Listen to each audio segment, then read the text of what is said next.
nuts, that is.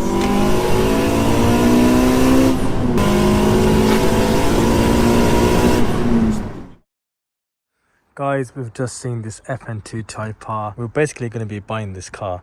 I'm just gonna surprise you guys what this car actually is. It might look like an ordinary FN2, and a lot of people might not know about these cars. And even in the hood, it just looks like a normal FN2. But behold, behind it, it's actually got a billet turbo that can produce 700 brake horsepower. So I was chatting with the owner and he told me how it all started. He brought the car completely stock at about 60,000 miles, and since then he's put over 15 grand into it to get it where it is now. He's actually selling it because he's bought a pub, so the car's just sitting there for a few months not getting used. It hasn't been parked for a long time.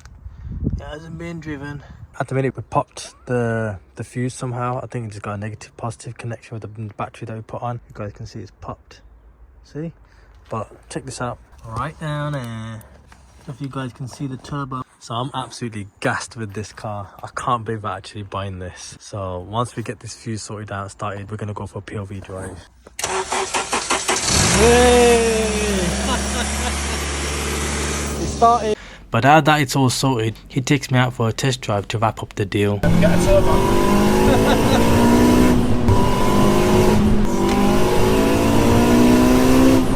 Still low boost. That's still low boost. Yeah, look. Stage 1 map now, yeah? Do you ever get confused? Just hold cancel, it tells you where you are straight away. Okay. And then just tap it and you're back to normal again. Wow. Back to revs. Wow. That was to 6,000. Oh, so is it tuned by gear then, is it? First and second, and then it's after that it just does everything. Are they stock drive shafts in this? I put brand new Honda ones in because I've got receipts for all this. I got that from Matt and Red Hat Performance because apparently they're about as good as it gets. Matt by Paul West, he went over any debt or anything weird like that. That's going to 5.5. That's in low boost. Yes, yes. So you can imagine what it's like in full whack. It's quite quick. It's got a wave track diff. They're £1,000. They're the best diffs you can buy, and it gets it all out perfectly. That was to 7.5. That's low boost. I went down to Red Hat Performance because he fitted the carbon on it, fitted the suspension, put the new drive shafts on. I've got receipts for all of it. I spent about £4 with him. When I went to Spires and I got the suspension all done, he said, "What's your plan?" I said, "The plan's the Nürburgring." Yeah, he did all the corner weighting, he did the ride heights, the preload, everything. Because he was telling me about it. He said most people get cars and they angle them forward. He said, "That's not how it should be." And he was going into all these details. Yeah. We were there for hours, and he'd tweaked absolutely everything. He was putting these camber bolts in at the back to adjust everything. And by the end of it, he said, "You'll notice the difference." And the second it came out, it's so alert. Really? You can change direction, but it's not too firm either. You feel like there's no wobble in the slightest. See, that's 1 hand in seconds, no problem at all. Gets all the power out. No problem at all. Oh, it's got auto blip on downshifts as well. Brake now and then go for third. Whoa. See how it auto blips up to 5,000. It's got ECU Tech traction control as well, which I can pay for. It's really advanced. So you can whack the normal one off.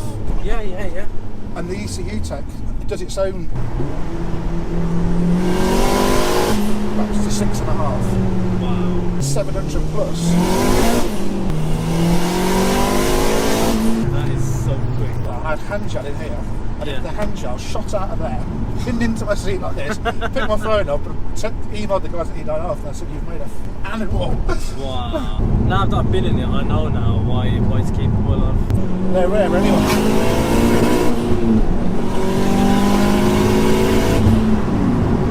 The pop thing, that's the ECU Tech traction control. So as we went over the line, it senses the differential in the wheel, the speed, and it causes this.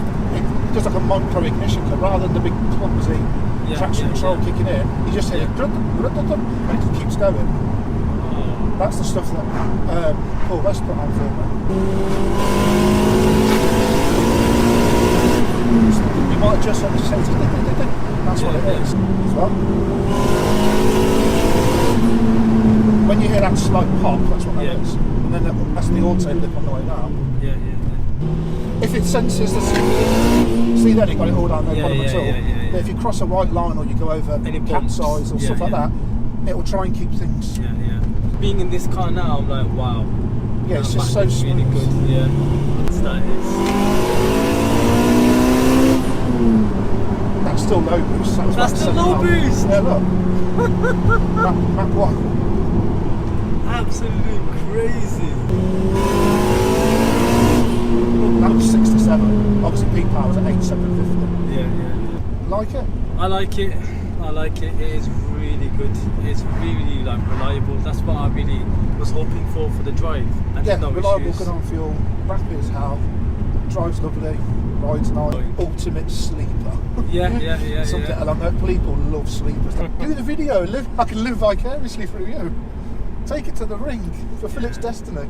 I will. I know. Right, guys. Welcome to my new £20,000 FN2 Turbo Civic.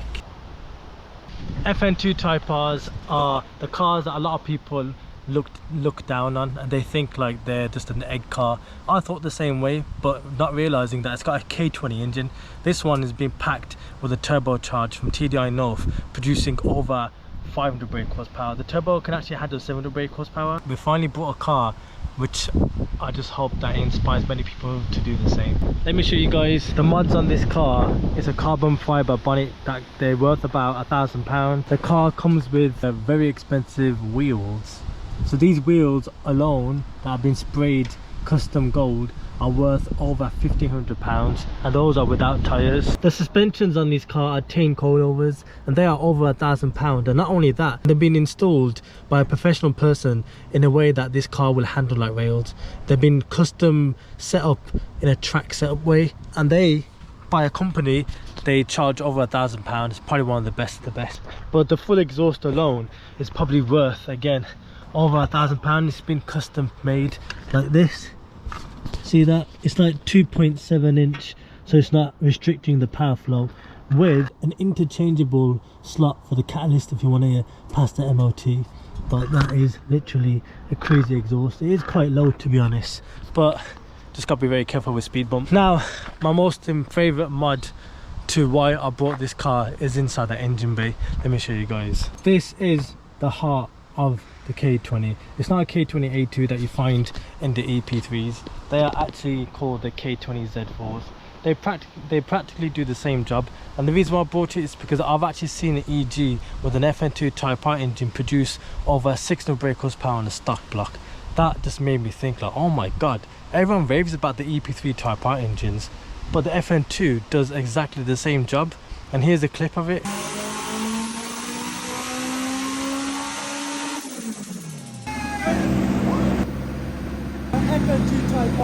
So it's a no-brainer. So with this one, I can't really show you the turbo from here, but it's been designed for the turbo to be hidden. But it's got a sidewinder manifold going at the back, and the turbo is connected right over there for the induction to get air. This is the dump valve. It's from Turbo Smart. Again, these are not silly mods. I'll just show you a receipt right here that the turbo kit alone is £8,500.